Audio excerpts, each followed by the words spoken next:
OnePlus recently launched their truly wireless earbuds, which cost 1 rupee less than the sweet spot of 3000 for a TWS, the OnePlus Buds Z, which actually seemed to be competitive against their own bigger siblings, the OnePlus Buds, which cost around 2000 rupees more. So does this price gap really make these a typical budget TWS, or is it actually this one that you should consider? Well, this is Cover, you're watching the audio file. This is more of sharing my personal opinions than a typical review. So let's get started. The build is as you expect at 3K, kind of mid-range. The hinge is plastic, but the close and opening feels premium, hence not flimsy. And while shutting the lid, it kind of gives that premium magnetic sound.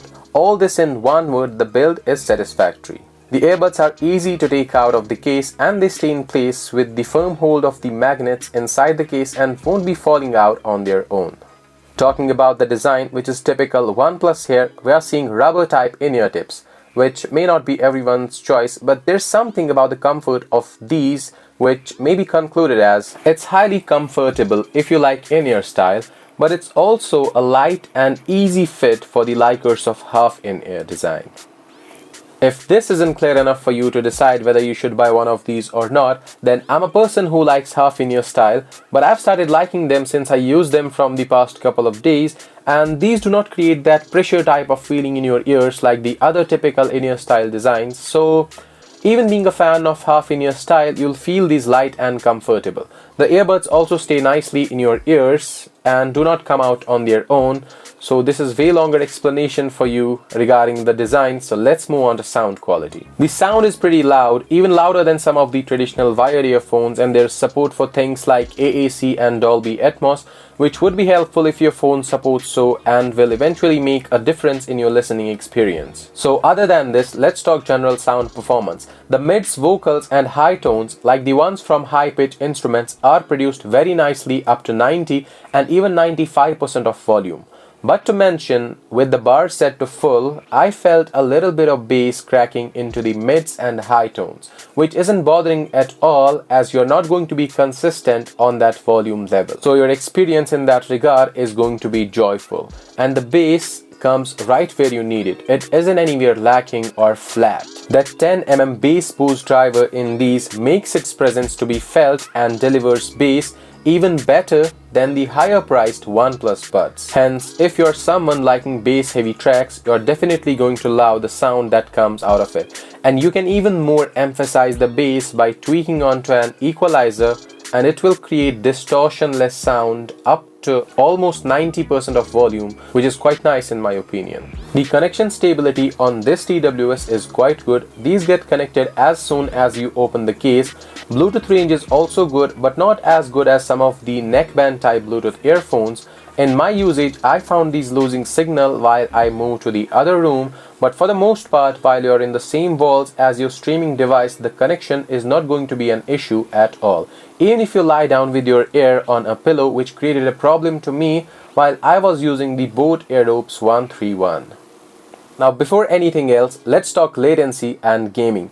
There's absolute zero latency while watching videos or movies, which is noticeable in some other TWS but not the case here. It's as good as any of the wired earphones you use. And from the gaming perspective, which is kind of tagline of this video, these are not just the best TWS but the best lowest latency in any Bluetooth device that I have seen. If it's not as good as the wired earphones, it's also neither anywhere near to unusable. You can definitely game on them and rely on that matter of enemy footstep sounds if in case you're worried about the band PUBG.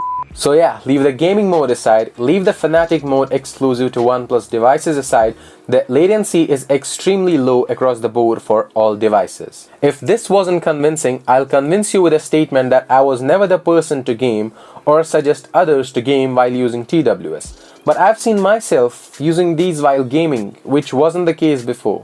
So a big thumbs up to OnePlus for giving this kind of performance even on this low budget. The call quality is decent, no one on the other side is going to complain about your audio, but things may get tricky while you're in a high noise area.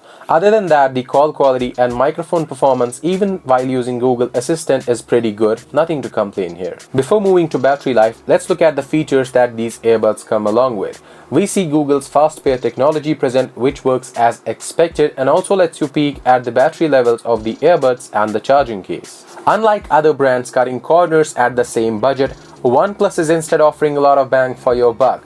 The Type-C port is present along with the fast charge, providing 3 hours of use in quick 10 minutes of charge. And the IP55 water and sweat resistant rating is just a cherry on top, which is mostly not seen in this price range. The functions like in-ear detection for play pause and the double tap touch controls for skipping tracks or waking Google Assistant also work perfectly.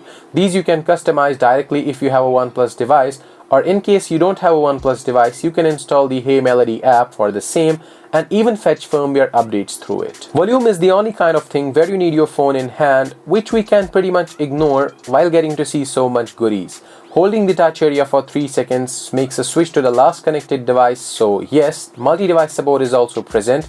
And for the in-call controls, double tapping the earbud ends and answers calls, and in case you want to reject, holding the touch area for 5 seconds does the job. This one's got so long while talking about every aspect of this TWS, there's battery left to be discussed.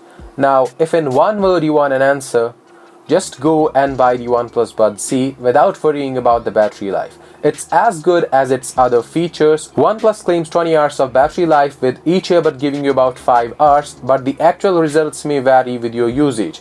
On an average, you get a pretty solid 4-hour battery life with each earbud, and the case being able to charge them 3 times full. So yes, the claim is about 80% justified, and you'll get on an average 16 to 18 hours of total actual running time with these TWS. In my case, I usually charge them after 3 to 4 days of use. And lately there have been cases of these earbuds having disbalanced battery life, which is not a problem at all as OnePlus fixed this issue with a firmware update. So for this TWS, it's a big thumbs up to OnePlus, and I can recommend these to anyone out there without any issues at all. In case you like my way of delivering content and want to show your support, you're most welcome in subscribing right below the like button.